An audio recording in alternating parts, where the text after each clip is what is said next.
ठीक आहे सर, आपण करूयात सुरू.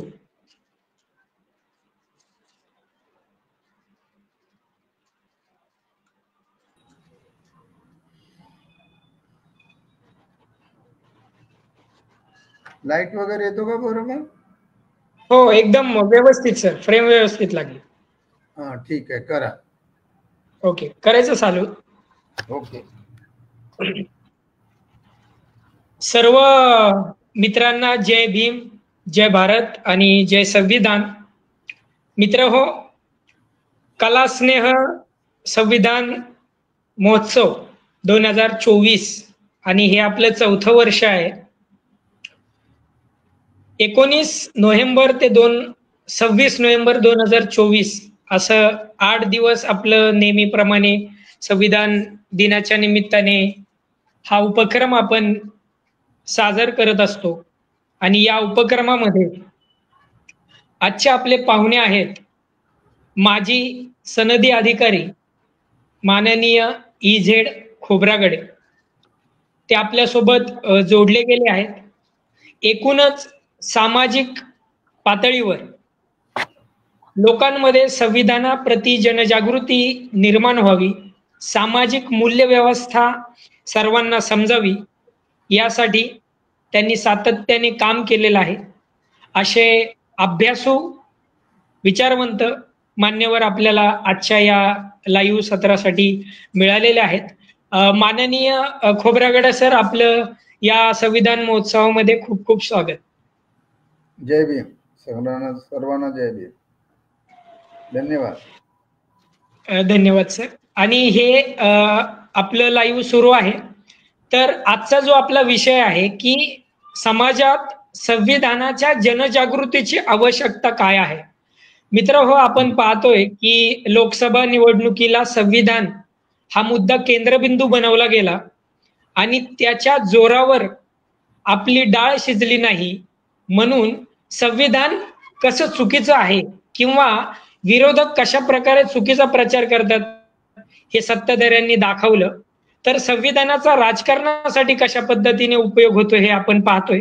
तर आपण सरांशी प्रश्नांच्या माध्यमातून या विषयावरती चर्चा करणार आहे. सर, आपल्यासाठी पहिला प्रश्न आहे की आपण गेल्या काही वर्षापासून पाहतोय की संविधानाला खूप कधी नव्हे इतकं महत्व प्राप्त सत्ताधाऱ्यांनीच करून दिलेलं आहे. अशा वेळेस हा लोकशाही देश, या लोकशाही देशात संविधान पोहोचवण्यामध्ये कुणाला अपयश आलं, कोण अयशस्वी झालं असं आपल्याला वाटतं?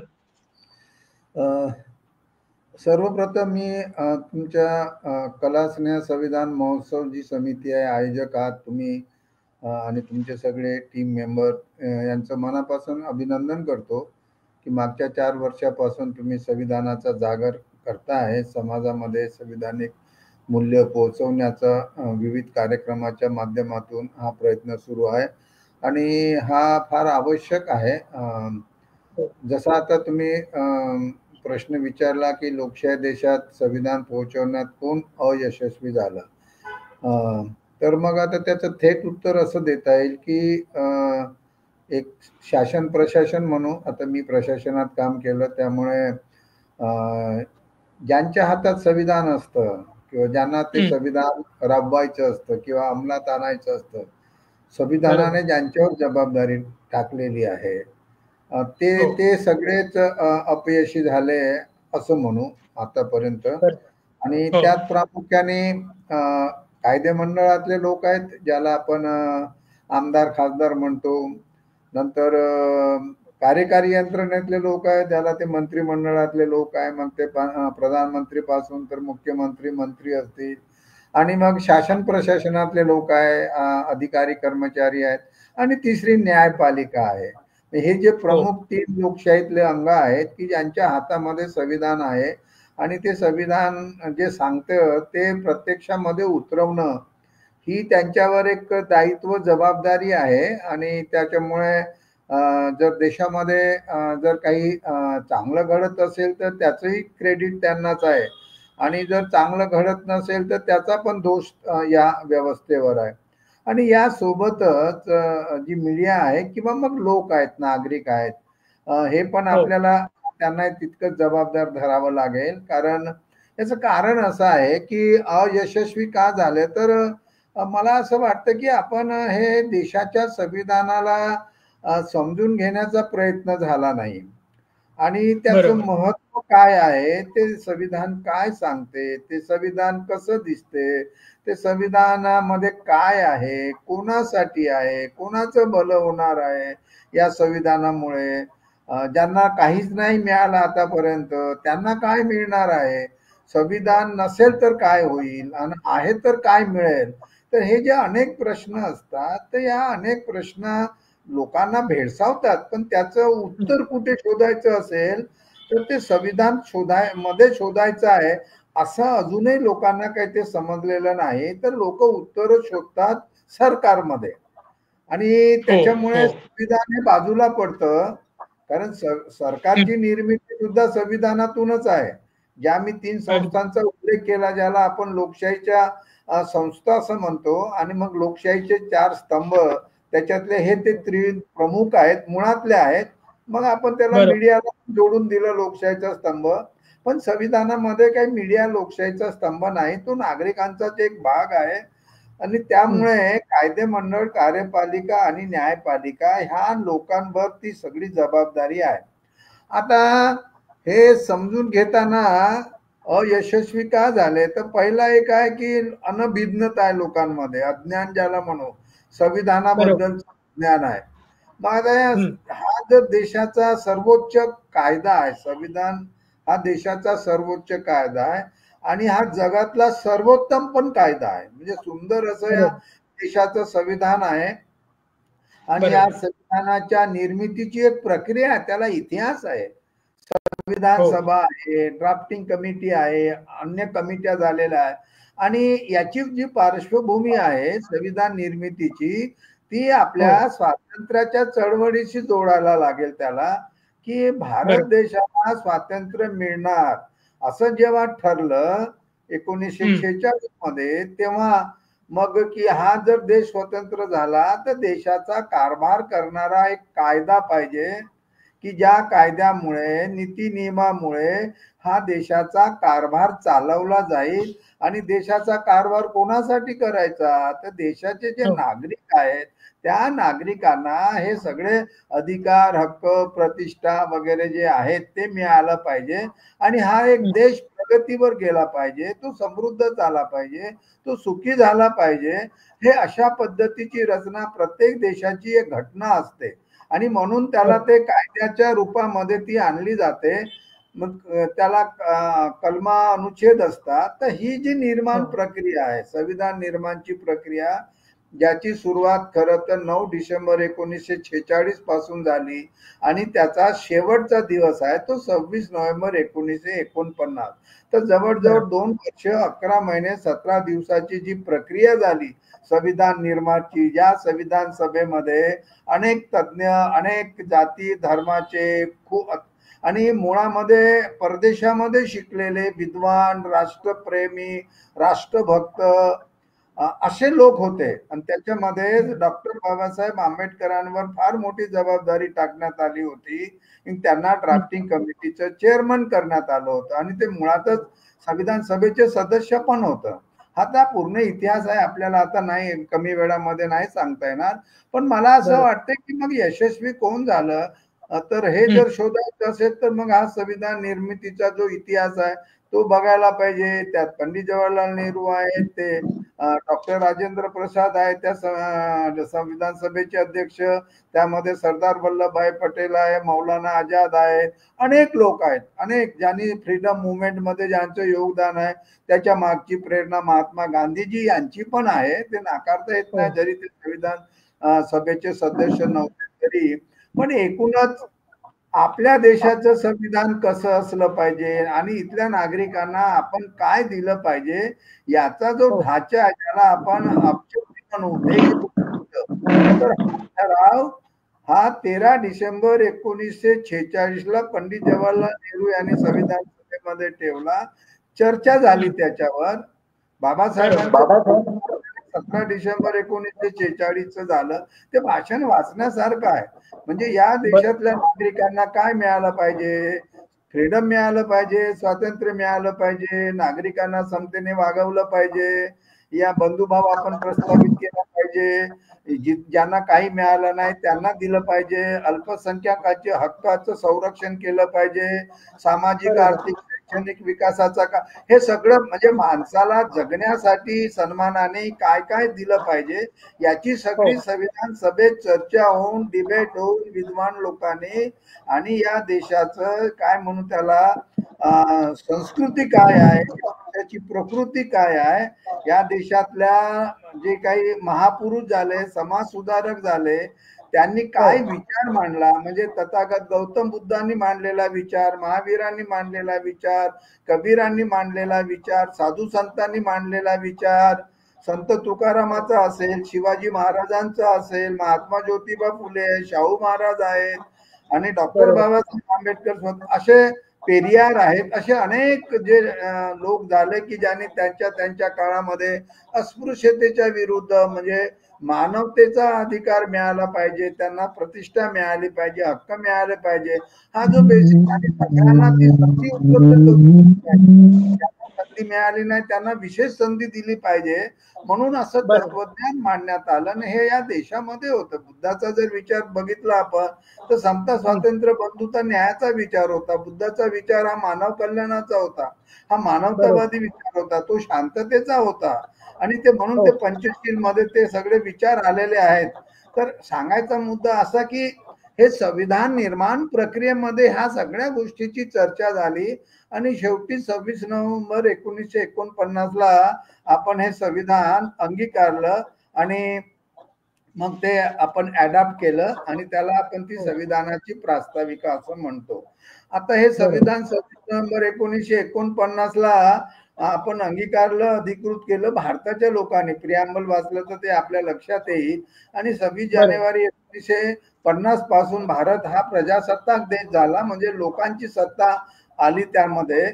पण आता एवढं असूनही आपण संविधानानुसार जर देशाचा कारभार चालतो तर मग हे संविधान लोकांना सांगण्याचं काम का झालं नाही, तर हा आपल्याकडे प्रश्न पडतो.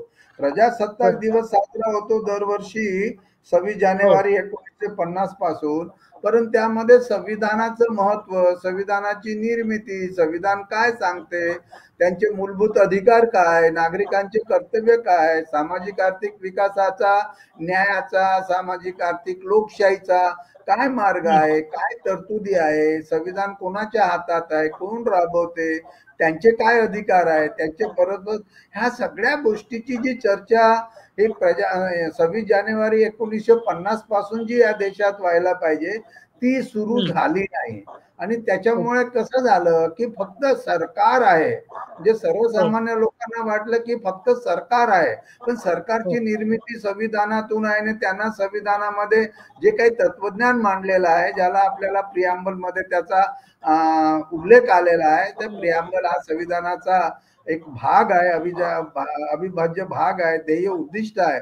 त्याला संविधानाची ओळख काय असेल तर संविधानाची प्रास्ताविका आहे आणि म्हणून ती प्रास्ताविका वाचल्यानंतर आपल्याला हा देश कसा घडवायचा आहे तर तो सार्वभौम असला पाहिजे, तो समाजवादी असला पाहिजे, तो धर्मनिरपेक्ष असला पाहिजे, तो लोकशाही गणराज्याचा देश असला पाहिजे. मग असा देश घडवण्याची जबाबदारी कोणावर आहे तर ती नागरिकांवर आहे. म्हणजे आम्ही भारताचे लोक, मग आमची भारताची लोक म्हणून आमची आयडेंटिटी, आम्ही भारतीयत्व आम्हाला कुठून प्राप्त झालं तर ते संविधानातून प्राप्त झालं, तो आमचा अधिकार झालाय, आमची ओळख निर्माण झाली आणि मी भारताचा नागरिक म्हणून प्रत्येक भारतीय नागरिकाची ही जबाबदारी आहे की मी हा देश घडवण्यासाठी काम करेल.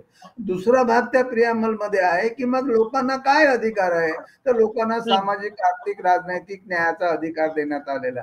जसा तर तुम्ही इलेक्शनचा उल्लेख केला निवडणुकीचा, तर हा राजकीय लोकशाही आपली जी पद्धत आहे ही पार्लमेंटरी डेमोक्रेसी राज्य व्यवस्था आपल्याकडे आलेली आहे.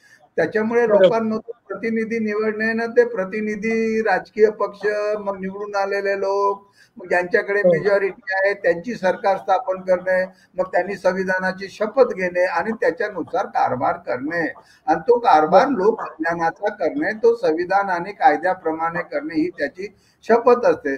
पण आता ही राजकीय लोकशाही ही सामाजिक आर्थिक लोकशाही परावर्तित झाली पाहिजे, ती लोकशाही प्रस्थापित झाली पाहिजे.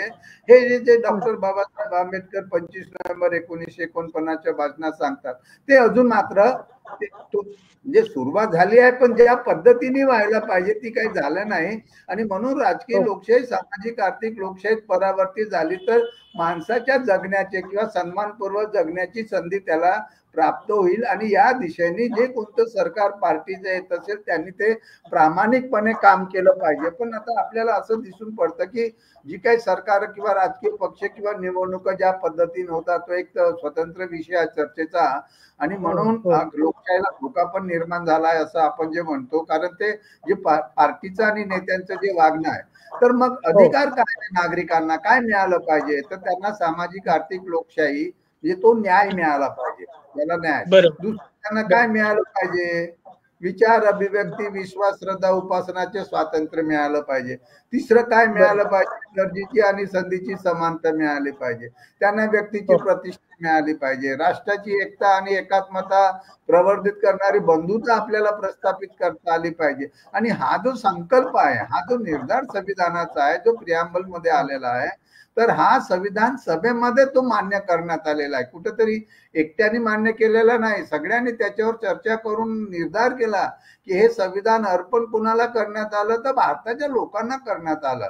ते काही दुसऱ्या कोणालाही अर्पण करण्यात आलेलं नाही आहे किंवा दुसऱ्याच्या भरोशावर नाही, की आम्ही देशाचे नागरिक, हा हे आमचं संविधान आहे, हे आमच्यासाठी आहे, हे लोक कल्याणाचं आहे, हे समता स्वातंत्र्य बंधूच्या न्यायाचं आहे. त्याच्यामुळे आपल्याला याप्रमाणे वागलं पाहिजे. जसं आपण आपल्या घरामध्ये शिस्तीमध्ये वागतो किंवा कोणी बेशिस्त वागत असेल तर आपण त्याला फटकारतो, तशासारखं समाज आणि देश आहे. आणि म्हणून आपल्याला संविधान समजून घेण्याची आवश्यकता आहे. ते 2000 म्हणजे ते 1950 पासून ते सुरू व्हायला पाहिजे, पण ते काही सरकारने त्याकडे लक्ष दिलं नाही. का दिलं नाही आता त्याचं सांगता येणार नाही, पण अलीकडच्या काळामध्ये आता जसं मी सांगतो, मी 2005 ला मी नागपूर जिल्हा परिषदला सीओ होतो. मी काही संविधानाचा तत्व वगैरे नाही आहे, एक प्रशासकीय अधिकारी आहे. अधिकारी मला जेव्हा असं वाटलं की ज्या संविधानातून मला हे पद मिळालं आहे आणि आपण शाळेमध्ये अनेक गोष्टी चालवतो, संस्कार चालवतो, शासनाचे अभियान चालवतो, कार्यक्रम चालवतो, योजनाबद्दलची माहिती, मग शिक्षणाची असेल, आरोग्याची असेल, पाणी असेल, पर्यावरण असेल, ह्या सगळ्या गोष्टी मुलांमध्ये आपण रुजवण्याचा किंवा त्यांच्या माध्यमातून जनजागरण करण्याचा, लोकांपर्यंत घेऊन जाण्याचा. तर मी एक साधा उपक्रम सुरू केला 2005 मध्ये नागपूर जिल्हा परिषद, तेव्हा मी सीओ होतो. तर शाळेच्या भिंतीवर प्रास्ताविका लिहिणे आणि रोज प्रार्थने बरोबर म्हणणे, म्हणजे बिना पैशाचा हा जो कार्यक्रम आहे, अनेकांना ते माहित नाही. पण 2005 मध्ये मी माझ्या अधिकारात, तेव्हा शासनाचा कुठलंही काही नव्हतं किंवा जिल्हा परिषद की सरकारचे कोणतेही निर्देश नव्हते, तर मी अधिकार वापरला माझा मुख्य कार्यकारी अधिकारी म्हणून, आणि शासनाचे कोणतेही पैसे खर्च न करता शाळेच्या भिंतीवर द्या आणि रोज प्रार्थनेच्या वेळेस म्हणा. हे 2005 मध्ये मी नागपूर जिल्ह्यातून हा उपक्रम सुरू केला. तर त्याचा असा परिणाम झाला की मुलं म्हणायला लागले, शाळेच्या भिंतीवर लिहिल्या गेलं, आणि मग जिल्हा परिषद सगळ्या कार्यालयात, ग्रामपंचायत, पंचायत समिती, इतर कार्यालय जे आहेत तिथे ते संविधानाची प्रास्ताविका लावल्या गेले किंवा ते दिसली पाहिजे लोकांना, ही संविधानाची प्रास्ताविका. संविधान प्रास्ताविका असते हे सुद्धा अनेक लोकांना माहित नाही, आणि ती काय सांगते याचा पण लोकांना जाणीव नाही. तर त्याच्यामुळे हे जे अज्ञान हे फक्त न शिकलेल्या लोकांमध्येच नाही, तर शिकलेल्या लोकांमध्ये सुद्धा संविधानाच्या बद्दलची, ज्याला काय म्हणू आपण, उदासीनता म्हणू किंवा अज्ञान म्हणू, आणि त्या अज्ञानातून, अज्ञान असेल तर मग समस्या निर्माण होतात. तर हा उपक्रम आम्ही सुरू केला, आणि त्याच वर्षी 2005 ला आम्ही संविधान रॅली काढली समाजाच्या लोकांना घेऊन, आणि 2005 मध्ये 26 नोव्हेंबरला संविधान दिवस नागपुरामध्ये सुरू केला. हे दोन्ही गोष्टी देशात पहिल्यांदा घडल्या, शासकीय पातळीवर घडलेल्या गोष्टी आहेत त्या. क्या बात आहे. वर्धा कलेक्टरला पण तेच काम केलं मी. समाज कल्याण संचालक असताना पूर्ण महाराष्ट्रभर केलं. मग राज्य शासनाकडे मागे लागलो तर राज्य शासनाने 2008 मध्ये संविधान दिवस, आता तो त्याचा इतिहास आहे पण मी थोडक्यात सांगतो. नंतर भारत सरकारकडे आम्ही पाठपुरावा करत राहिलो, लिहित राहिलो, बोलत राहिलो. तर 2005 ला संविधान दिवस देशभर सुरू झाला. आता मग 75 वर्ष संविधानाला होतात तेव्हा 75 वर्षानिमित्त संविधानाचा अमृत महोत्सव, घर घर संविधान हा अभियान चालवावं यासाठी आम्ही भारत सरकारकडे आणि राज्य शासनाकडे प्रयत्न केला. तर भारत सरकारने अजून तर काही केलं नाही, पण राज्य शासनाने त्या सामाजिक न्याय विभागाने 10 ऑक्टोबर 2024 ला एक आदेश काढला आणि त्या आदेशात त्यांनी म्हटलं की 75 वर्ष झाले आहे, त्यामुळे आपण हे वर्ष 2024-25 चे संविधानाचं अमृत महोत्सव आणि घर घर संविधान. खरं तर 2005 मध्ये शाळेमध्ये जो प्रियांबल वाचन भिंतीवर लिहून किंवा फ्लेक्स लावून आणि रोज वाचनामुळे घर घर संविधानचा उपक्रम तर तेव्हा सुरू झाला. कारण शाळेतल्या मुलांमध्ये, शाळेत जेव्हा एखादी गोष्ट आपण सुरू करतो तर ती घराघरापर्यंत जाते. पण आता हे नुसतं प्रियांबल वाचन हे पहिली सुरुवात झाली, हे पहिलं पाऊल म्हणू आपण. महाराष्ट्रामध्ये तुमच्या माहितीसाठी किंवा जे ऐकतात हे कार्यक्रम लाईव्ह मध्ये किंवा ऐकतील पुढे त्यांच्या माहितीसाठी ते सांगणं आवश्यक आहे की वसंतराव पुरके शालेय शिक्षण मंत्री असताना आम्ही त्यांना रिक्वेस्ट केली तर त्यांनी 2006-07 मध्ये शालेय पुस्तकामध्ये प्रियांबल पहिल्या पानावर छापलं. हे पण देशात पहिल्यांदा घडलं. याच्यापूर्वी कधी शालेय पुस्तकात प्रियांबल नव्हतं. म्हणजे 2005 ला नागपूर जिल्ह्यातून सुरुवात झाल्यानंतर मी वर्धेला कलेक्टर असताना पुरके साहेब माझे पालकमंत्री होते. आम्ही जेव्हा भेटत होतो तेव्हा मी त्यांना सांगत होतो, पण त्यांनी ते केलं.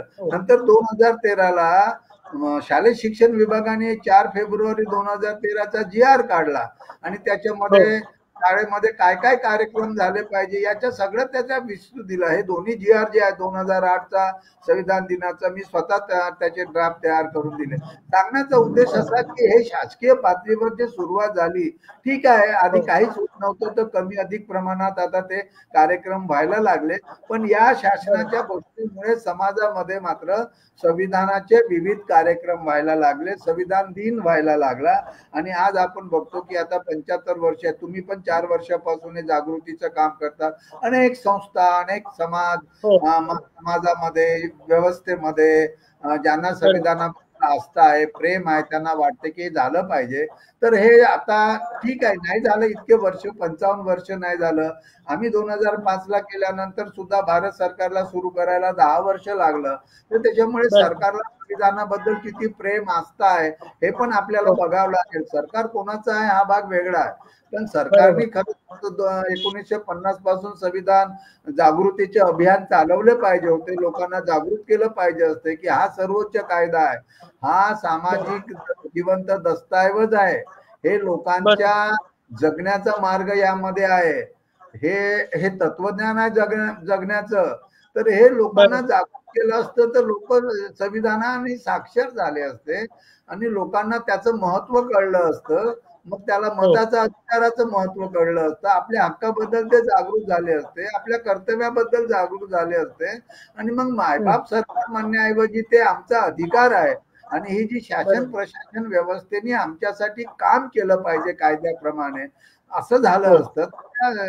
म्हणजे प्रशासन व्यवस्थेमध्ये किंवा ह्या ज्या गोष्टी होत आहेत त्रासाच्या, तर हे मला असं वाटतं ते त्याला अडथळा आपण त्याला थोडस कमी करू शकलो असतो.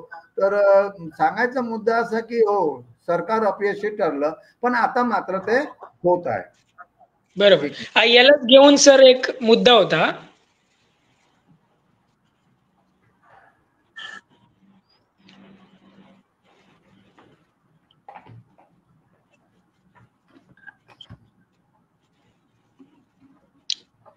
अतिशय विश्लेषक, यालाच एक घेऊन माझा असा मुद्दा होता सर की आपण संविधानासाठी 2005 या दरम्यान काम केले. ते मला असं वाटतं की आता साधनं खूप आपल्याकडे उपलब्ध झालीत आणि आता सरकारने घर घर संविधान वगैरे सुरू केलं असलं तरी संविधानाचं मंदिर हा एक मुद्दा महत्वाचा आहे. तर संविधानाचं मंदिर हे तुम्हाला योग्य वाटतं का, किंवा त्याच्याबद्दलची तुमची भूमिका काय आहे? नाही, मला ते संविधानाचं मंदिर काही ही संकल्पना मला व्यक्तिशः मान्य नाही, आणि ती असू नये. मंदिर ही जी संकल्पना आहे ना, ही धर्माशी जोडली जाते.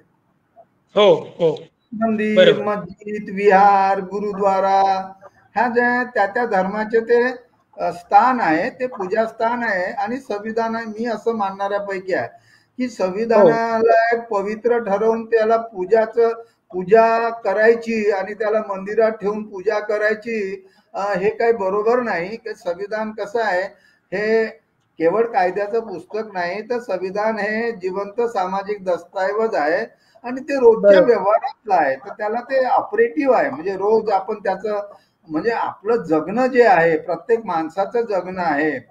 संविधान हो हे हो व्यक्तिकेंद्रित आहे आणि त्याला नीतिमत्तेचा आधार आहे. त्याच्या सगळ्या, जर आपण तत्वज्ञान जर बघितलं, जी मूल्य बघितली, जी प्रियांबल मध्ये दिलेली आहे, तर हो त्यामुळे त्याला आपण मंदिर वगैरे अशी संकल्पना नाही. तुम्ही संविधानाला तुम्ही असं मंदिरात ठेवलं म्हणजे काही लोक म्हणतील की चला, संविधानाची जशी धर्मग्रंथाची लोक पूजा करतात तशी त्याला धर्मग्रंथ समजला जाईल.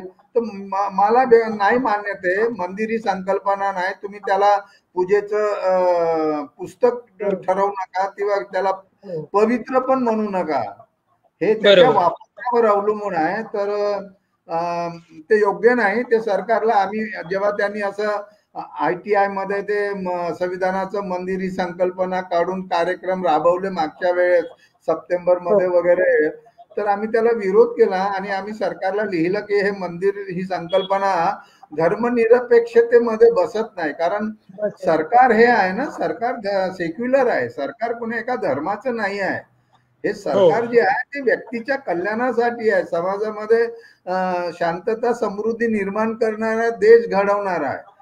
तर हे बरोबर जे संविधान आहे, हा कसा आहे की राज्यकारभार करणारा आहे.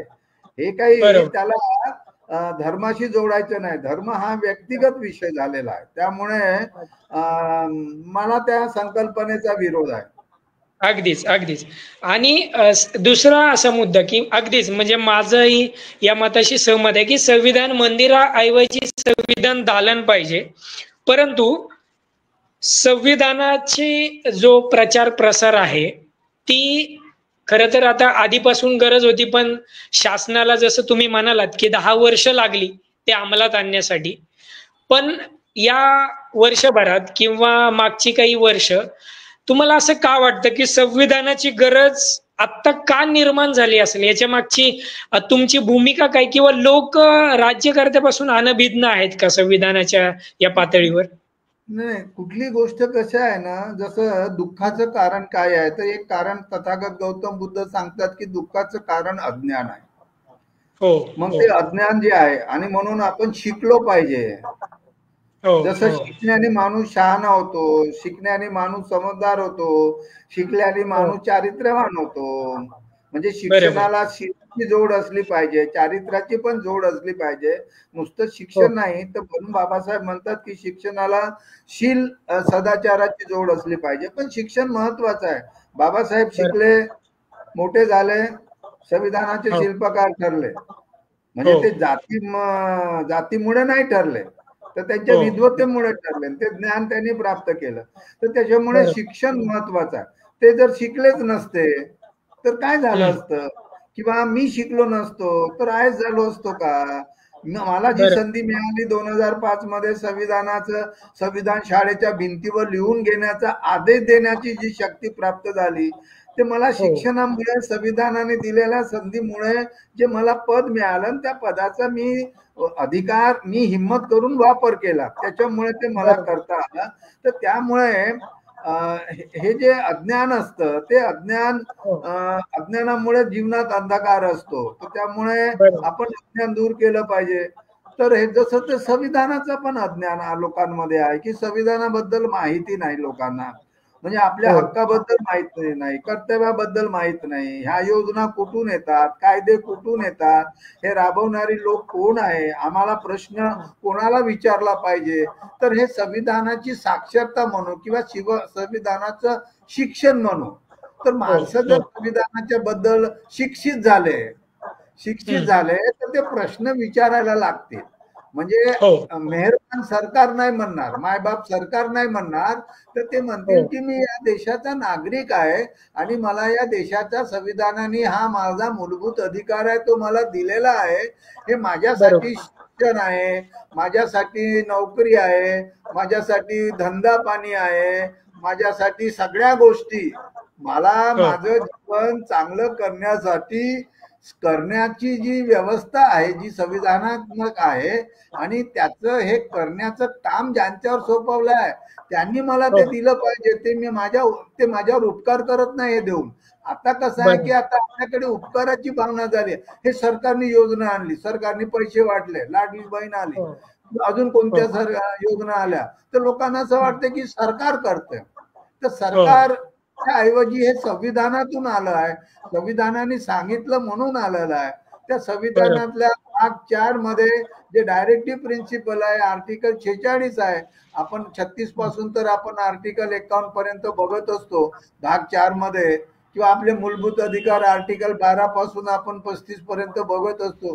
तर हे जे आहे, किंवा माझ्या देशाचं नाव भारत आहे, मी या देशाचा नागरिक आहे, तर हे जे मूलभूत गोष्टी आहेत माणसाच्या, ते सगळं तत्वज्ञान संविधानात आहे ना, त्याच्यामुळे सरकार हे काम करते.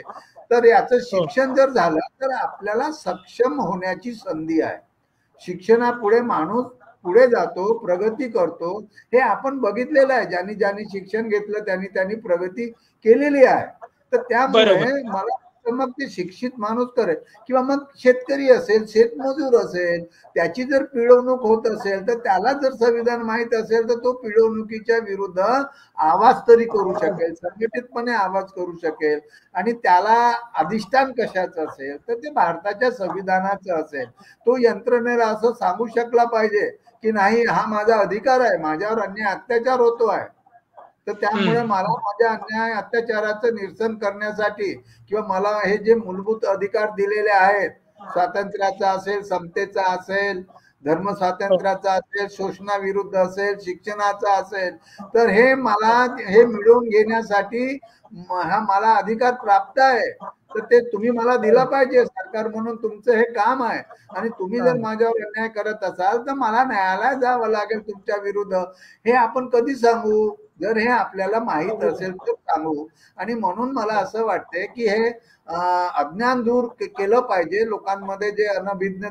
सरकारमध्ये काम करणाऱ्या लोकांना आपण संविधानाची मूल्य समजली तर चांगलं प्रशासन ज्याला म्हणतो, ज्याला न्यायाचं, सामाजिक न्यायाचं, की म्हणजे जिथे भ्रष्टाचार कमी होईल, जिथे शोषण कमी होईल, तिथे पिळवणूक कमी होईल, ते आजचं काम उद्यावर नाही जाणार, तर उद्याचं काम आज आणि आत्ता होईल.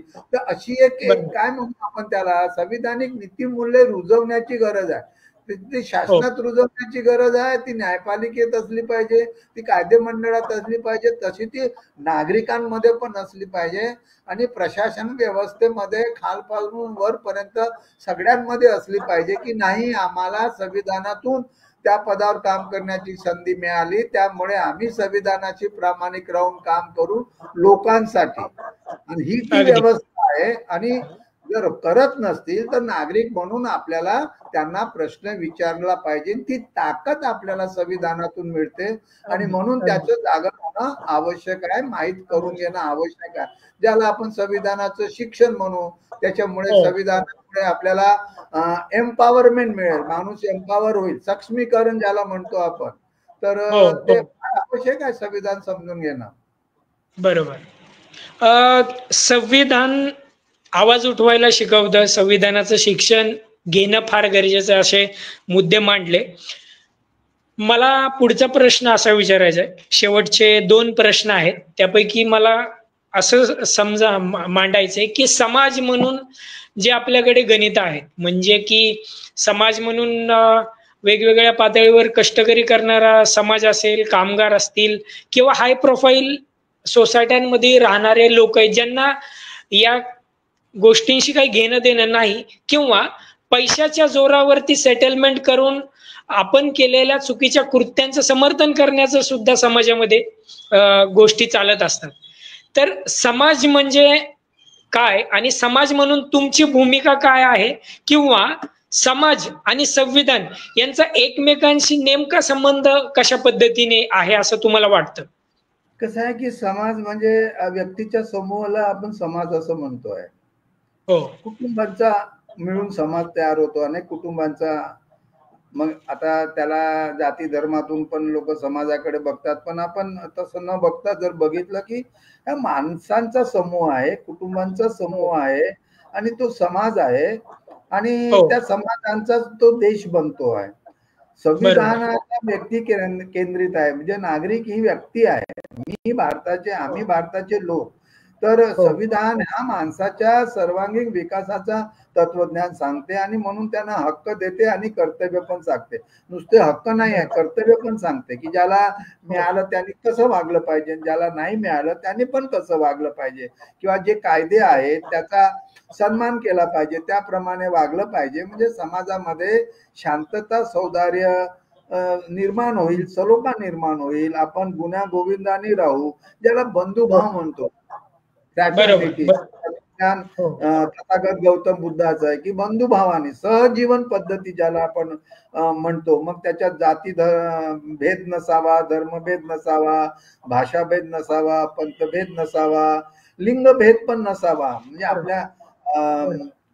जसं आता आपण बघतो की आधीची जी पद्धत चाललेली आहे, कसं आहे की आता हं. संविधानाला येऊन फक्त 75 वर्ष झालं, तर 75 वर्षामध्ये की जी व्यवस्था संविधान लागू होण्यापूर्वी कायम होती, किंवा जिथे जे हो. वर्ण व्यवस्था होती, की जिथे जातीभेद होता, भेदाभेद होता, असमानता होती, ती संपवायला अजून वेळ लागेल. जी अनेक शेकडो वर्ष, हजारो वर्षापासूनची होती, ती व्यवस्था नाकारली संविधानाने. तिथे असमानता बरोबर. होती, संविधानाने समानता आणली. तिथे बरं. अस्पृश्यता होती, ती संविधानाने नष्ट केली. तिथे शिक्षणाची कोणत्याही गोष्टीची संधी नव्हती, ती संविधानाने संधी दिलेली आहे. आरक्षणाच्या बरोबर. माध्यमातून असेल किंवा इतर गोष्टीच्या माध्यमातून असेल. कायद्यापुढे सगळे समान आहे असं सांगितलेलं आहे, ज्याला समानतेचा अधिकार आपण बघतो. स्वातंत्र्याचे अधिकार दिले, हे जे मूलभूत अधिकार दिलेले आहे. तर त्याच्यामुळे कसं आहे की हा जो समाज आहे, समाज मिळून हं. जो देश आहे किंवा राज्य आहे हो. आणि हो. राज्यांचा देश आहे. मग आता देशाला जे स्वातंत्र्य मिळालं, तर ते फक्त स्वातंत्र्य म्हणजे काही भौगोलिक नाही आहे, सीमांचं हो. स्वातंत्र्य नाही. तर इथे प्रत्येक माणसाला संधी मिळेल, प्रत्येक माणूस प्रगती करेल, तो हो. त्याला श्रमही करेल, पण त्याला तुम्हाला संधी पण द्यावं लागेल. तुम्ही संधीच नाकारली त्याला, तर तो कसा करणार आहे? तर या अगदी. देशाचा जो नागरिक आहे, त्या नागरिकाला या देशाच्या जडणघडणीमध्ये, हा देश हं. उभारण्यामध्ये त्याचं योगदान दिलं पाहिजे तुम्ही. मग त्याला वेगवेगळ्या, बरोबर. म्हणजे श्रम करणारा मजूर, कष्टकरी माणूस हा इमारती उभा करतो, मजदूरी बरोबर. काम करतो आणि हे नेशन बिल्डिंगचं काम करतो तो. पण त्याला हे नाही माहित आहे, तो आपल्या पोटासाठी करतो, त्याला मजुरी मिळते. परंतु आपण जर बघितलं, म्हणजे अण्णाभाऊ साठे काय हो. म्हणतात की हा हो. देश हा तळहातावर नाही आहे उभा, म्हणजे हा देश शेषनागावर उभा नाही आहे. तर हा हो. देश कशावर उभा आहे? तर हा कष्टकऱ्यांचा. श्रमिकांच्या तळहातावर उभा आहे. म्हणजे श्रमिक अगदी. कष्ट करतो म्हणून देश घडतो. आता जी मोठी बरोबर. मोठी माणसं आहेत, तुम्ही म्हणालात बिल्डर असतील, ते काही हो. स्वतः तिथे काही साईटवर जाऊन काम करत नाही, त्याला मजूर लागतात. बरोबर. आणि हे हो. स्किल्ड लोक आहेत, ते मेहनत करणारे आहेत, जे देश घडवतात. मोठे मोठे रस्ते असतील किंवा जे काही आपल्या देशामध्ये, ज्याला आपण प्रगती झाला, देशामध्ये खूप विकास झाला असं जे म्हणतो, तर त्या विकासामध्ये की या देशातल्या मजदुरांचं, श्रमिकांचं, कष्टकऱ्यांचं, हे जे लोकांचं हे फार मोठं योगदान आहे. मग आता ज्यांनी योगदान दिलं त्यांना त्यांना सन्मानाचं जीवन मिळतं का? मिळत नाही. बरोबर. त्यामुळे समाज आणि संविधान, हो. संविधानातून समाज घडतो आणि समाजाने संविधानाचं रक्षण केलं पाहिजे असं मला वाटतं. आणि हे कधी होईल? समाजाला हं. समजलं पाहिजे की आज मला जे काही मिळालं आहे ते संविधानातून मिळालं आहे, किंवा उद्या मला बरोबर. काहीतरी मिळणार आहे किंवा माझ्या पुढच्या पिढीला मिळणार आहे, माझ्या मुलाबाळांना मिळणार आहे. ते संविधान असेल तर ते सगळे अधिकार त्यांना मिळणार आहेत. संविधान नसेल तर अधिकार नाही मिळणार. म्हणजे संविधान नव्हतं अगदी. किंवा ती व्यवस्था होती तेव्हा ते शिक्षणाची हक्क मिळत नव्हते, तिथे गुलामी होती, लाचारी होती. पण आता आपण स्वतंत्र झाल्यानंतरही जर आपण तसंच कसं काय वागणार? तर अगदी. त्याच्यामुळे समाज हा जर आपल्याला आदर्श समाज व्यवस्था निर्माण करायची असेल की जी मानवतेच्या पातळीवर असेल, जी चांगुलपणाची असेल, जिचे भेद होणार नसेल, स्त्री पुरुष असा भेद नसेल. आजही आपल्या देशामध्ये पुरुषसत्ताक पद्धती आहे, महिलांना आपण दुय्यम स्थान देतो, पण संविधानाने महिलांना समान अधिकार दिलेले आहेत. जितके पुरुषाला दिले आहेत तितके महिलांना दिलेले आहेत. महिलांच्यासाठी वेगवेगळे कायदे दिलेले आहेत. पण आता महिलांना ते समजलं पाहिजे, त्यांना प्रॉपर्टीमध्ये अधिकार दिलेला आहे, सगळ्या गोष्टी दिलेल्या आहेत, कारण ती एक व्यक्ती म्हणून दिलेल्या आहेत. स्त्री म्हणून स्त्री आणि पुरुष भेद का करायचा आहे? दोघेही माणूस आहे, व्यक्ती आहे त्या. तर त्यामुळे हा जो समाज जो व्यक्तीचा होतो, त्यामुळे समाजामध्ये संविधानाची मूल्य रुजवणे हे फार आवश्यक आहे. आणि मग समाजच या संविधानाचं रक्षण करेल. संविधान असेल तर आपलं स्वातंत्र्य कायम राहील, देशाचं स्वातंत्र्य कायम राहील आणि लोकशाही मजबूत आपल्याला करता येईल. त्याची जबाबदारी व्यक्ती म्हणजे व्यक्तींचा समूह म्हणून समाजावर आहे, असं मला वाटतं. अगदीच, म्हणजे की समाजाने संविधान समजून घेतलं तर खऱ्या अर्थाने समाज आणि संविधानाचा संबंध आपल्याला लक्षात घेता येईल. आपण गेली 40 मिनिटं या विषयावरती बोलत आहोत. तर आपला हा शेवटचा प्रश्न आहे की हिंदू खतरे में आहे किंवा आता जातीने टोळ्या टोळ्यांनी माणसं उभी राहिलेली आहेत आणि अनेकांचा असा एक अजेंडा आहे की हे हिंदू राष्ट्र होईल किंवा एक स्पेसिफिक एका धर्माचं राष्ट्र करण्याचे प्रयत्न सुरू आहेत. परंतु संविधान असल्यामुळे ते शक्य होत नाही का? किंवा हा देश एका धर्माचं राष्ट्र करायचं असेल तर संविधान त्याच्यात नेमकी भूमिका काय करतं? का होत नाही या सगळ्या गोष्टी? कसं आहे की आपण संविधानाची प्रास्ताविका जर वाचली तर आपल्याला आम्ही भारताचे लोक, भारताचे एक सार्वभौम समाजवादी धर्मनिरपेक्ष लोकशाही गणराज्य घडवणे हा आपला संकल्प. धर्मनिरपेक्षतेचा काय अर्थ आहे? म्हणजे आम्ही सेक्युलर आहे, म्हणजे सरकार, प्रशासन, शासन, अधिकारी, कर्मचारी जे व्यवस्थेमध्ये आहेत, ते न्यायाधीश असतील, आमदार, खासदार असतील, जेव्हा ते तुम्ही काम करता त्या व्यवस्थेमध्ये, एक सरकारमध्ये ह्या ज्या व्यवस्था ज्यांच्यावर संविधान राबवण्याची जबाबदारी आलेली आहे, तर हे सेक्युलर आहेत. सेक्युलर आहेत याचा अर्थ कसा आहे की तुमचा स्वतःचा सरकारचा कोणताही धर्म नाही आहे. ते संविधानाच्या धर्मनिरपेक्षतेच्या तत्वामध्ये आहे.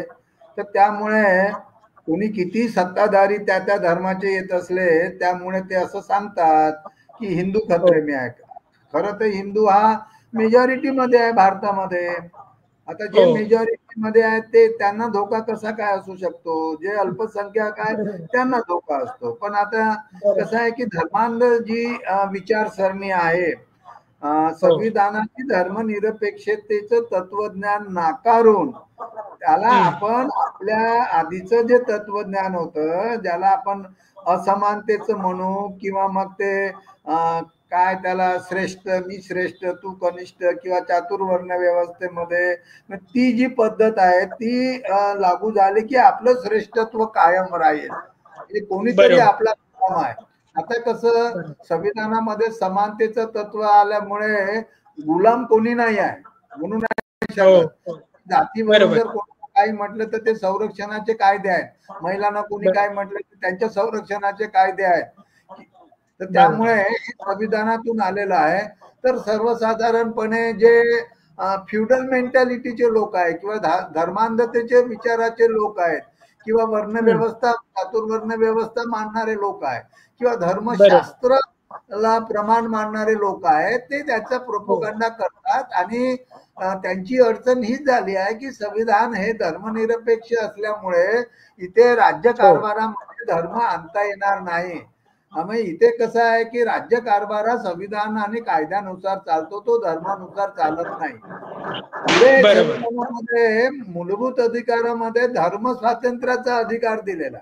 आता धर्म स्वातंत्र्याचा अधिकार दिला, त्यामध्ये कसं आहे की प्रत्येक व्यक्तीला त्याच्या चॉईस प्रमाणे आर्टिकल 25 जे आहे तर प्रत्येकाला त्याच्या इच्छेप्रमाणे, त्याच्या विवेकाप्रमाणे त्याला आवडेल तसा धर्म स्वीकारण्याचा, त्या धर्माचं आचरण करण्याचा, त्याची उपासना करण्याचा हा अधिकार दिलेला आहे.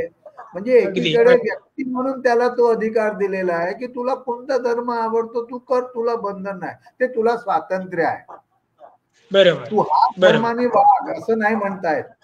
परंतु राज्याला मात्र कोणताही धर्म स्वीकारण्याचं स्वातंत्र्य नाही आहे, ते संविधानाने मनाई केलेली आहे. आणि त्यामुळे ही जी माणसं आधी जी मनुस्मृती मानणारी लोक होती तीच आधीपासून सत्तेमध्ये आलटून पालटून आहेत किंवा त्यांची ती विचारसरणी आहे. तर त्यांना असं वाटते की ह्या संविधानाच्या धर्मनिरपेक्षतेमुळे किंवा संविधानाची समानतेचं तत्व आहे, संविधानाचं स्वातंत्र्याचं तत्व आहे, संविधानाचं न्यायाचं आहे किंवा बंधुतेचं तत्व आहे, की या सगळ्या जे तत्वज्ञान आहे किंवा कॉन्स्टिट्यूशनल मोरॅलिटी जे सांगते आणि जे प्रियाम्बल मध्ये, यामुळे त्यांना असं वाटतं की हे संविधान जे आहे आणि या संविधानाचा जगात गौरव होतो आणि त्या संविधान अनेकांनी ते मान्य केलंय की इतकं सुंदर असं संविधान जे डॉक्टर बाबासाहेब आंबेडकरांनी तयार केलेलं आहे परिश्रमाने विद्वत्ता वापरून, की ज्यांचा संविधान सभेने संविधानाचे शिल्पकार म्हणून गौरव केलेला आहे. तर त्यामुळे ही काही लोकांची अडचण होते आणि म्हणून ते नेहमी असं बोलत असतात की आपल्याला हिंदू राष्ट्र पाहिजे.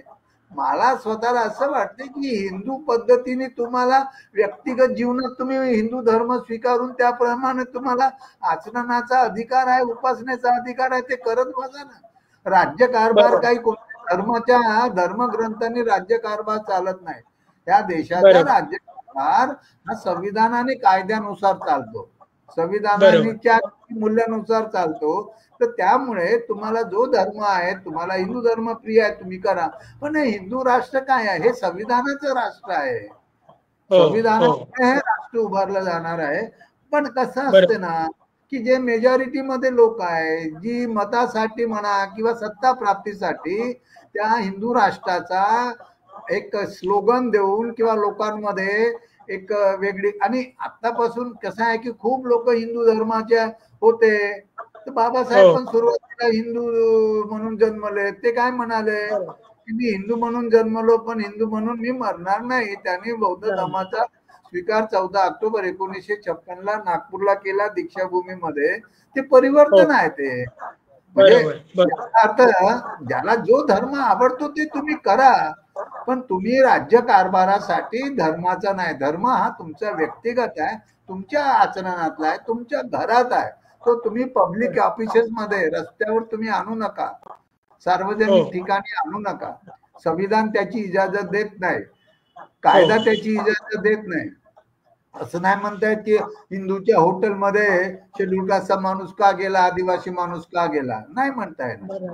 तुम्हाला हिंदूचं शेड्यूल कास्टचं मत चालते, मतदानासाठी तुम्ही त्यांच्याकडे जाता, मत द्या म्हणून त्यांच्या जाऊन हात जोडता, तेव्हा तुम्ही काही बोलत नाही, तेव्हा ते प्रेम दाखवता. आणि एकदा इलेक्शन संपलं की मात्र तुम्ही त्यांना हे आमचे गुलाम, हे आमचे नौकर असले पाहिजे, हे लाचार असले पाहिजे, यांना काहीच मिळू नये, जे काही मिळायचं ते आम्हालाच मिळालं पाहिजे, असं नाही ना. असं होत नाही.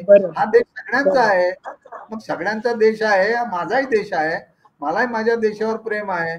मला असं वाटतं की या देशातला शोषित वंचित वर्ग जेवढं या देशावर प्रेम करतो, या देशाशी प्रामाणिक आहे, तेवढा प्रामाणिक हा प्रस्थापित वर्ग नाही आहे, श्रीमंत वर्ग नाही आहे. भांडवलशाही आणि ब्राह्मणशाही हे देशाचे शत्रू आहेत. हे तेव्हाही होते, आताही आहेत. आता आपण बघतोय ना या देशातले इंडस्ट्री, भांडवलशाह, मोठे मोठे लोक संविधानाचाच वापर करून, संविधानातून आलेल्या कायद्याचाच वापर करून सगळं मिळवून घेतात. त्यांना सगळंच मिळते.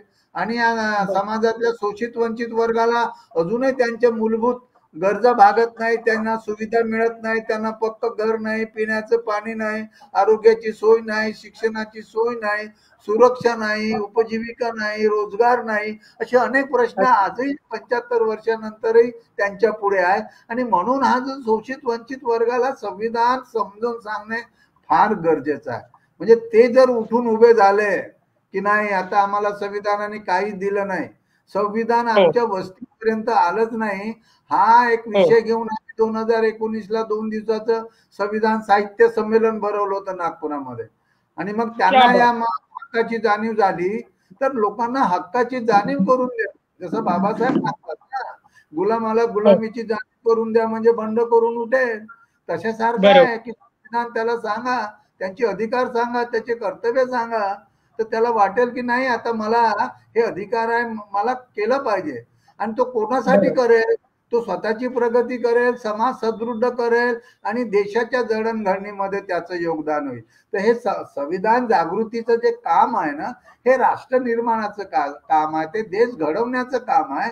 आणि देशा म्हणजे समाजामध्ये व्यक्ती व्यक्तीमध्ये जो भेद आहे जातीवर धर्मावरून तो दूर करणार आहे. आणि म्हणून राज्यकर्त्यांनी आपल्या राज्यकारभार करताना धर्म आणू नये, तो त्यांनी वैयक्तिक त्यांच्या पूजास्थानापर्यंत घरातल्या तिथेच ठेवावा, नाही तर त्यांच्या मंदिरात ठेवावा, त्याला असं बाहेर आणू नये. हे राष्ट्र हे हिंदू राष्ट्र होणे नाही. एवढं आपल्या देशाचं संविधान मजबूत आहे.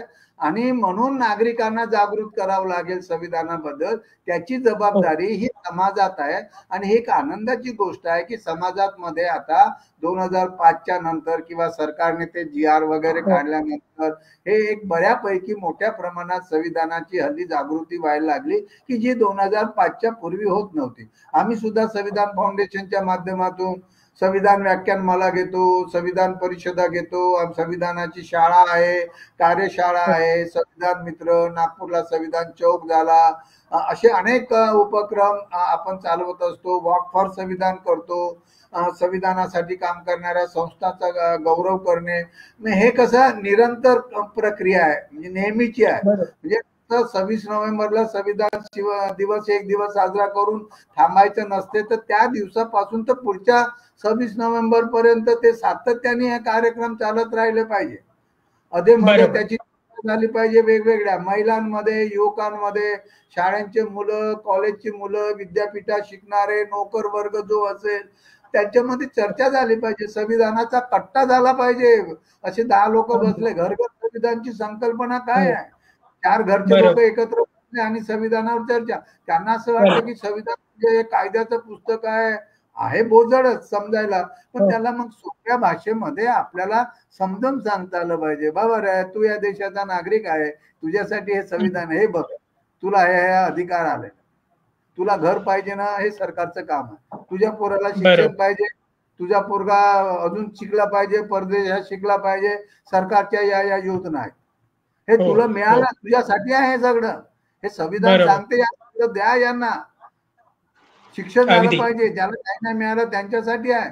महिलांच्या संरक्षणाचे कायदे आहे, अनुसूचित जाती जमातीच्या संरक्षणाचे कायदे आहे. हे सगळे जे आहे हा कायदा योजना ह्या एकत्र करून नुसतं संविधान नुसतं सांगितलं किंवा नुसतं प्रियांबल वाचलं, ती पहिली स्टेप आहे. प्रियांबल वाचणं, त्याचं महत्व समजणे, पण त्याच्या पुढे आपल्याला घेऊन जावं लागेल. आणि त्यामध्ये नुसतं सरकारवर अवलंबून राहून चालणार नाही. तर समाजातले जसे तुम्ही कार्यक्रम करता, आम्ही करतो, अजूनही समाजात लोक करतात, हे आपलं काम आहे की हे चालत राहिलं पाहिजे आणि सरकारला सूचना केल्या पाहिजे. आता जसं तुम्ही म्हटलं संविधान मंदिराला विरोध आहे, आता मी भारत सरकारला एक पत्र पाठवलं आणि त्यांना सांगितलं की तुम्ही प्रत्येक जिल्ह्यामध्ये संविधानाचं भवन बांधा, संविधान सदन करा. आणि जसं ते काय म्हणतो म्युझियम जसं असतं, त्यामुळे संविधानाच्या निर्णय प्रक्रियेपासून संविधानाची सभापासून संविधान निर्माणाची काय प्रक्रिया झाली, काय काय झालं आणि आतापर्यंत ते एका बटनवर तुम्हाला चित्रमय, तुम्हाला ते लाईव्ह अशा पद्धतीचं तुम्ही दालन तयार करा. दालन तुम्ही म्हणाला संविधानाचं दालन करा, संविधानाचं म्युझियम करा, संविधानाचं शिक्षण त्याच्यातून मिळेल. तिथे लोक बघतील. तुम्ही दिल्लीमध्ये ना राष्ट्रीय स्मारक 26 अलीपूरला जिथे बाबासाहेब राहत होते, तिथे ते मी बघून आलो होता, दिल्लीला गेलो होतो तर तिथे सगळं ते 25 नोव्हेंबर 1949 बाबासाहेबांचं जे भाषण आहे समारोपाचं, ते लाईव्ह आहे. तिथे आपण तिथे ऐकतो, तिथे ते बाबासाहेब त्या पद्धतीने इतकं लाईव्ह आहे. म्हणजे अशा पद्धतीने करावं लागेल. संविधान हा विषय मनोरंजनात्मक पद्धतीने सांस्कृतिक कार्यक्रमाच्या माध्यमातून म्हणजे मुलांना समजेल असं सोप्या शब्दामध्ये लिहावं लागेल, सांगावं लागेल. तर हे पुन्हा सरकारचं काम आहे. आता जे संविधानची अभियान समिती वगैरे केली आहे, त्याच्यात आम्ही सरकारला सातत्याने सूचना करत असतो, विनंती करतो, लिहित असतो की तुम्हाला ह्या गोष्टी कराव्या लागेल. आणि हे निरंतर प्रक्रिया आहे, कारण आपलं जीवनच संविधानातून रोज सकाळी उठल्यापासून तर आपल्याला झोपेला जाईपर्यंत आपण कुठल्या ना कुठल्या कायदा नियमाने बंदिस्तच आहोत. कार्यालयात गेलो तिथे असेल, रस्त्यावर जात असो तिथे असेल, कुठेही जातो तरी आपलं वर्तन कसं पाहिजे, चांगलं वर्तन पाहिजे, चांगलं वागणं पाहिजे, चांगलं बोलणं पाहिजे, चांगलं काम करणं पाहिजे. हेच तर संविधान सांगते. तुम्ही कोणाचं हिरावून घेऊ नका, चोरी करू नका, कोणाला लुबाडू नका, कोणाला फसवू नका, कोणाला त्रास देऊ नका, सन्मान करा, माणसांचा सन्मान करा, महिलांचा सन्मान करा, त्याच्याने हा देश घडणार आहे. तुम्ही संविधानाचा सन्मान करा, कायद्याचा सन्मान करा. ह्या छोट्या छोट्या ज्या गोष्टी आहेत त्या आपल्याला लोकांना समजावून सांगायला लागेल की बाबा रे हा आमचा देश आहे आणि आपल्याला आपला देश जर मजबूत करायचा असेल तर आपण या देशाचे नागरिक म्हणून आपल्याला चांगलंच वागावं लागेल, आपल्याला वाईट वागून चालणार नाही. आणि हे जे राज्यकर्ते लोक आहे, जे निवडणुकीमध्ये आपण बघतो, यांना जास्त समजून सांगायची गरज आहे. त्यांच्यासाठी कार्यक्रम घ्यावे लागतात.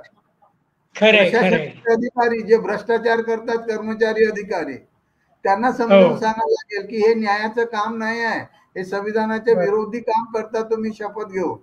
ही सगळी शपथ घेऊन काम करणारी माणसं आहे, यांच्यावरती जास्त जबाबदारी आहे. आणि म्हणून नागरिकांना जर संविधान समजलं तर हे यांनाही प्रश्न विचारतील, स्वतःही चांगलं वागतील आणि एक चांगला समाज आणि आपल्याला चांगला देश घडवता येईल की जे आपलं स्वतंत्रता होण्याचं आपल्याला का पाहिजे, फ्रीडम. इंग्रजाच्या गुलामगिरीतून आपण मुक्त कशासाठी झालो, माणूस म्हणून आपल्याला जगता आलं पाहिजे. आपल्याला गुलामीत नाही जगत, कोणालाही गुलामीत जगण्यामध्ये आनंद नसतो. स्वातंत्र्य पाहिजे माणसाला. आता त्याच्यावर निश्चित मर्यादा आहेत. हे काय स्वातंत्र्य म्हणजे म्हणजे स्वैराचार करण्यासाठी नाही आहे, त्याच्यावर बंधनं असतातच, ती आहेत बंधनं. परंतु एकूण संविधान जे सांगते आहे ते समाजातून लोकांपर्यंत घेऊन जाणं. आणि म्हणून मला असं वाटतं की हे अशी भूमिका आता सरकारची पण झालेली आहे, कारण सरकारने आता निर्णय घेतलेले आहेत. आणि आपण करत असताना सरकारला आपलं सांगणं की हे तुमचं काम आहे, तुम्ही केले पाहिजे, असे आदेश आहे. तुमच्या माहितीसाठी सांगतो की जेव्हा 2015ला भारत सरकारने केलं तेव्हा पार्लमेंटचं 2 दिवसाचं सेशन केलं होतं. 2021 मध्ये राष्ट्रपतींनी सेंट्रल हॉलमध्ये स्वतः प्रियांबलचं वाचन केलं, जिथे प्रधानमंत्री, मंत्रिमंडळ, इतर लोक होते. हे कधीही यापूर्वी झालेलं नाही. म्हणजे ते का, म्हणजे आम्ही असं त्याचं क्रेडिट घेत नाही आम्ही, पण 2005ला जेव्हा संविधानाची प्रास्ताविका वाचन शाळेतून सुरू होऊन ते भिंतीवर लिहिल्या जाऊन ते घरोघरी जेव्हा जायला लागलं, त्याच्यानंतर त्याची हळूहळू सुरुवात झाली समाजामध्ये काम करण्याची वेगवेगळ्या पद्धतीने. नाही तर कोणी प्रियांबल आधी वाचत नव्हतं शाळेच्या भिंतीवर. आज कार्यालयाच्या भिंतीवर आपल्याला संविधानाची प्रास्ताविका दिसते. आज आपल्या घरी आपल्याला प्रियांबल दालना, आपल्या घरच्या काय म्हणून त्याला दिवाणखान्यामध्ये दिसते, ती आधी दिसत नव्हती. ती सगळ्या शासकीय कार्यालयामध्ये दिसते, शाळेत दिसते, विद्यापीठामध्ये दिसते, महाविद्यालयामध्ये दिसते, अनेक ठिकाणी दिसते. ती रस्त्यावर दिसायला लागली आता. संविधानाचे स्तंभ, संविधान चौक असे नावं यायला लागले की ही नागपूर मधून झालेली जी सुरुवात आहे 2005 ची, मला वाटतं ती क्रांतिकारी आहे. ती संविधानाची एक चळवळ म्हणून, बाबासाहेबांची चळवळ या भूमिकेतून याकडे बघितलं पाहिजे. आणि त्या माध्यमातून संविधान सांगत असताना बाबासाहेबांच्या योगदानाची, कार्याची, संविधान सभेतल्या सदस्यांनी संविधान निर्माण मध्ये जे योगदान दिलं त्यांच्याबद्दल पण कृतज्ञता व्यक्त करण्याचा दिवस म्हणजे संविधान दिवस आहे 26 नोव्हेंबर. आपण बाबासाहेबांना अभिवादन करण्याचा की एवढं सुंदर संविधान बाबासाहेबांनी आणि संविधान सभेतल्या लोकांनी चर्चेनंतर आणलेलं आहे की जे आपलं खरं तर भारतीय आहे संस्कृती आणि आपली जी प्रकृती संस्कृती आहे, इथलीच व्यवस्था आहे, ती लक्षात घेऊन इथल्याच महापुरुषाचं, जसं मी तथागत बुद्ध आणि शिवाजी महाराज, शाहू महाराज, महात्मा फुले, पेरियार, बाबासाहेब यांच्या विचारातून हे निर्माण झालेलं इतकं सुंदर आहे. जगात त्याचा सन्मान आहे. मग आता जगात ज्या संविधानाचा सन्मान आहे, आपली ओळख जगामध्ये या संविधानामुळे आहे. मग आपल्याला संविधान का समजून घ्यायचं नाही? भारतीय आपल्यासाठी असलेली गोष्ट. आणि नाही समजून घ्यायचं असेल तर मग आपलं नुकसान होईल. मग दुसरा माणूस आपल्याला लुटेल ना, दुसरा माणूस तुमचं एक्सप्लॉयटेशन करेल, तुमच्या अज्ञानाचा गैरफायदा घेईल. सत्तेत असलेल्या माणसाची ती वृत्तीच असते की अज्ञानी माणसाला लुटणे, त्याचा गैरफायदा घेणे, त्याला त्याचा हक्क नाकारणे किंवा त्याला त्याची प्रतिष्ठा देणे नाही. तर त्याच्यामुळे मग आपण असंच खिचपत राहायचं का? तर आता आपल्याला 21व्या शतकात आपल्याला आता समाजात लोकांना हे संदेश द्यावा लागेल संविधान दिनाच्या माध्यमातून, की तुम्ही जसे कार्यक्रम करता त्या माध्यमातून, की नाही हे आपल्यासाठी आहे, एक भारतीय नागरिक म्हणून आहे, त्याला जाती धर्म जोडू नका तुम्ही, हे आपल्या सगळ्यांचं आहे. म्हणजे उच्चवर्णीयांचा आहेत त्यांनाही आहे, सगळ्यांना आहे, तुम्ही तसा भेद करू नका, हे माणसांचं आहे. म्हणजे त्याला संविधान म्हणजे काय, तर त्याला असं म्हटलं जाते की दर्जनों भाषा सैकड़ों विधि हजारों विधान है, जो जोडकर सबको साथ रखे वो संविधान आहे. म्हणजे संविधान सगळ्याला जोडून ठेवतो, माणसं जोडण्याचं काम संविधान करते. त्यामुळे आपल्याला तू मैमय न करता आपल्याला जर देश मजबूत करायचा असेल, आपल्याला प्रगती करायची असेल, समाज चांगला करायचा असेल, तर संविधानाच्या नीतिमूल्याचं आचरण आपण सगळ्यांनी भारतीय नागरिक म्हणून केलं पाहिजे. आणि ते आपलं कर्तव्य आहे, ते आपल्याला कर्तव्यामध्ये सांगितलेलं आहे, संविधानाचा सन्मान करणं. तर अशा पद्धतीचं आहे. त्यामुळे तुम्ही करता ते काम मला वाटतं खूप महत्वाचं आहे. आणि मी तुमच्या टीमला अभिनंदन करतो. तुमचं अशोकराव, तुम्ही तुमची माझी भेट तर नाही झाली, पण तुम्ही मला निमंत्रित केलं आणि बोलता आलं मला इथे. आम्ही पण आमच्या परीने संविधान फाउंडेशनच्या वतीने कार्यक्रम करत असतो. त्याला माझ्या प्रशासकीय अनुभवातून आम्ही विकासाच्या योजना पण याच्याशी जोडत असतो. एवढंच नाही तर सरकारकडे पण आम्ही लोकांवर होणारे अन्याय, अत्याचार, विकासाचे मुद्दे आणि संविधान जागृतीचे काय कार्यक्रम झाले पाहिजे हे सातत्याने मांडत असतो. आता जो 10 ऑक्टोबर 2024च्या शासनाचा GR निघाला, त्यानुसार 36 जिल्ह्यामध्ये संविधान संमेलन झाली पाहिजे आणि प्रत्येक जिल्ह्यात संविधान संमेलन घेण्याची जबाबदारी जिल्हाधिकाऱ्यावर टाकण्यात आलेली आहे. आता हे इलेक्शन संपलं की पुढच्या वर्षामध्ये हे सरकार संविधानाचे कार्यक्रम कसे राबवते हे बघणं सुद्धा आपलं काम आहे. बरोबर, हे बघायला लागेल. आणि त्या यंत्रणा करत नसेल तर त्याला जाऊन सांगावं लागेल कलेक्टरला, हा बघा GR काय कार्यक्रम केले तुम्ही. RTIचा वापर करावा लागेल, माहितीच्या अधिकाराची माहिती मागावं लागेल की तुम्ही हा GR प्रमाणे कोणते कार्यक्रम केले. म्हणजे आपल्याला पण सतर्क राहावं लागेल. बरोबर. म्हणजे नुसतं त्यांच्यावर सोडून चालणार नाही, तर समाज आपण सगळे मिळून हे कार्यक्रम केले पाहिजे आणि शासकीय यंत्रणेला पण जबाबदार धरलं पाहिजे, प्रश्न विचारले पाहिजे सगळ्या बाबतीमध्ये. तर ते शोषण कमी करणं ज्याला म्हणतो ना आपण, अन्याय आणि अत्याचाराचं पासून संरक्षण देणं, हे संविधानाच्या आर्टिकल 46 मध्ये दिलेलं आहे, ज्याला सामाजिक न्यायाचं तत्वज्ञान म्हणतो. तर ते आपण सगळे मिळून करूया. नक्कीच करूयात सर. आणि आज कलास्नेह संविधान महोत्सवाच्या या कार्यक्रमामध्ये आपण वेळ दिलात आणि मी नक्कीच आपल्याला फोन करून भेटायला येईल प्रोजेक्ट आणि इतर संदर्भाच्या कामासंदर्भात. आज आपल्यासोबत होते सन्माननीय EZ खोब्रागडे, माजी सनदी अधिकारी, आणि आपण एक तासाभरापासून या विषयावरती चर्चा करतोय. जे लोक लाईव्ह बघत होते त्यांचेही आभार, आणि यानंतर जे बघतील त्या सगळ्यांनी या विचारांचा प्रचार प्रसार करावा, इतरांपर्यंत पाठवावं. आणि संविधान हेच अंतिम ध्येय आहे. संविधानाशिवाय आपलं सामाजिकीकरण, समाज मूल्य व्यवस्था ढासळते, हा असा एक मतितार्थ निघतो. खोब्रागडे सर, खूप खूप धन्यवाद या संविधान महोत्सवामध्ये आपण वेळ दिला. जय भीम. थँक्यू. सगळ्यांचे आभार. जय भीम. थँक्यू. जय भीम. थँक्यू.